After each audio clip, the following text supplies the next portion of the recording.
What's up, guys? Got a 2000 S10 Blazer. Very nice mud vehicle. Front end's been changed to a 96. I can tell you one thing.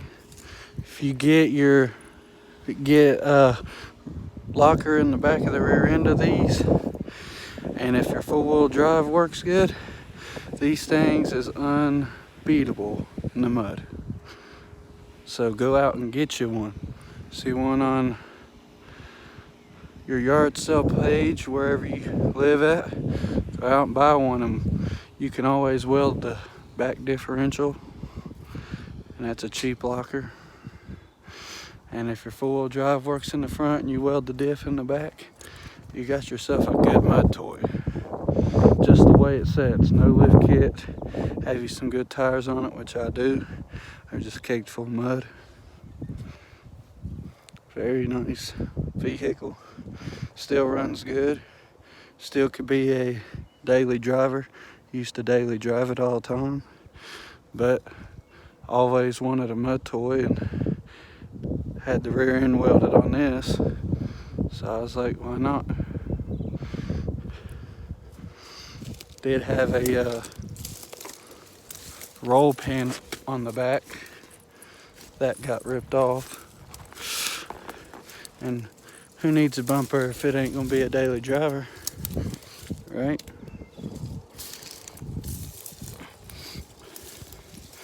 But yeah, these things is unbeatable in the mud.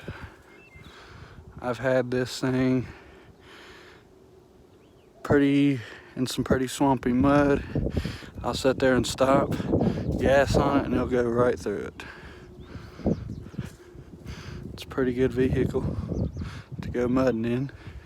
It's almost like a Jeep, but Jeeps is a little better because they got solid rear ends, front and back. But these do all right too. And its name is Mud Slut. You can already tell that was the name. But it's got 2-inch wheel spacers, front and rear. Got the LED headlights. They're wired up on a toggle switch because changed the front end to a 96.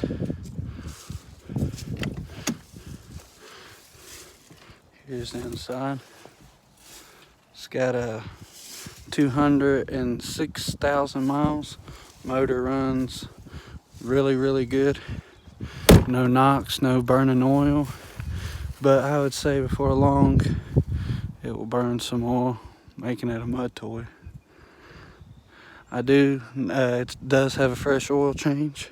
Next oil change, I'm gonna put 10W40, go a little bit thicker because it's got the one from factory 5W30. But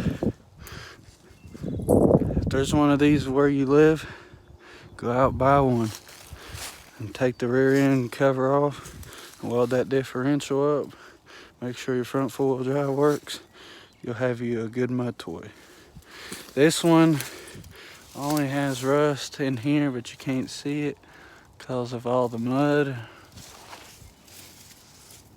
But overall, if I decided to sell it, somebody want to make a daily driver out of it, they could.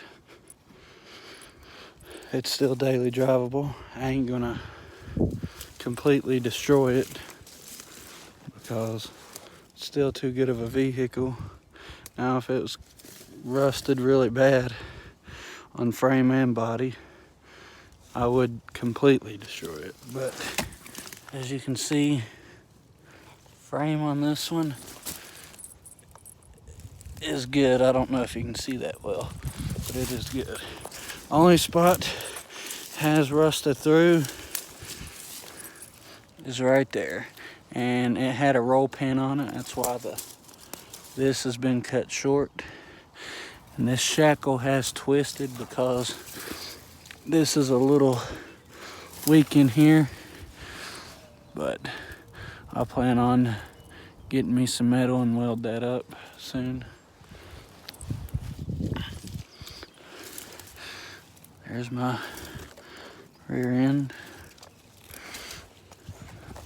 But you see one of these on your Facebook yard sale page, go out and buy it. Highly recommended.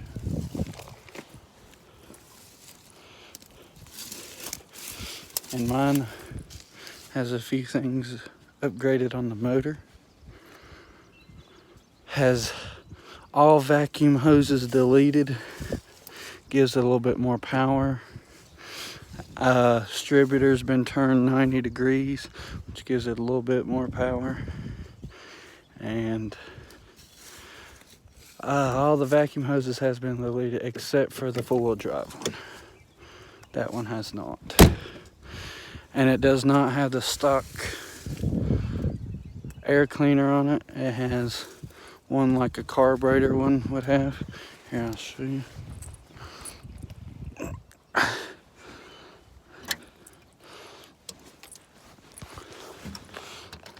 Lost my hood pin last night. I had to find one of these, put on it. See, there's my motor. All vacuum hoses, as you can see, has been deleted. This one over here has been deleted. It does leak gas out of this thing right here and causes the gas to run out faster, but that ain't gonna matter. I'll just carry a gas can with you. And that's been turned 90 degrees. Kinda hard to turn them if yours ain't a little bit loose. It kinda is. I had to rig it up a little bit, but it still works. And this right here, do always unplug these right here, the EGR valve, because it gives a little bit more power. Do not unplug those. It will give it power, but it's also part of your cooling thing and all that stuff, and part of the gauges. Do not unhook that, or you won't know if it overheats.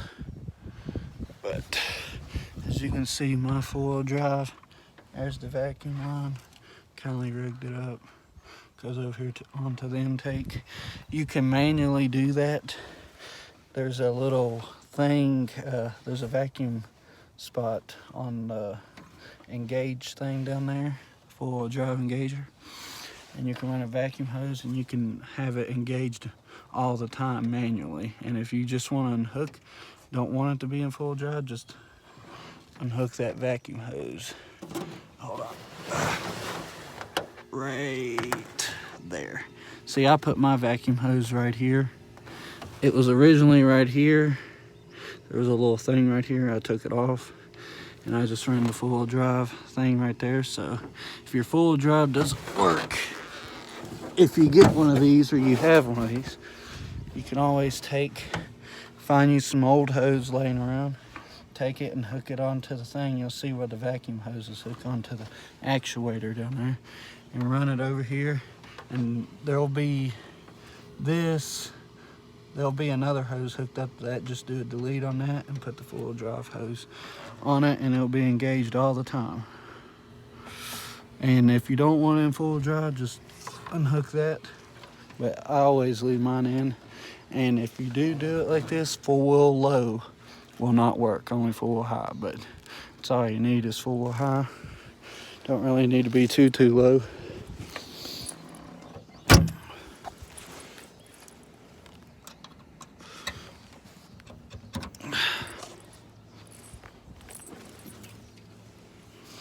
But if you have one of these, highly recommend you weld the diff on it. And if the four-wheel drive don't work, do you like what I showed you there? You'll have you a good mud toy. Don't have to be a perfect vehicle. Mine's perfect. Really shouldn't be mudding it, but I got two vehicles, so this one breaks. I got a daily driver. I don't really daily drive this no more, so.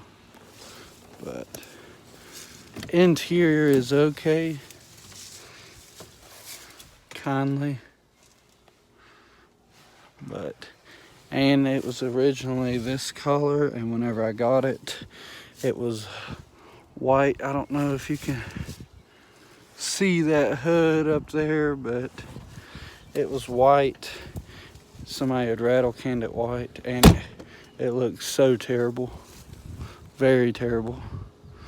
You could see grease handprints on it, and it wouldn't come out, so I rattle canned it red.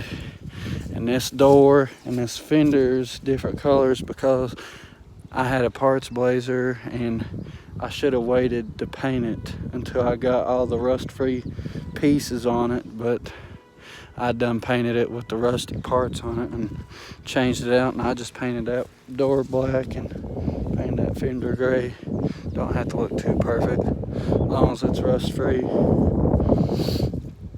But other than those pieces that I took off and these corners right in here, it's completely rust-free. Rockers is clean, frame's clean except for on that back side, which I'm probably going to have to fix later on down the road if it keeps trying to bend. But I would say if you don't hit a rock or mud hole too hard and it bounces, it won't bend anymore. But it's got some stickers I put on it. But highly recommend you go out and buy one of these. They're really fun. Thanks for watching. Please subscribe.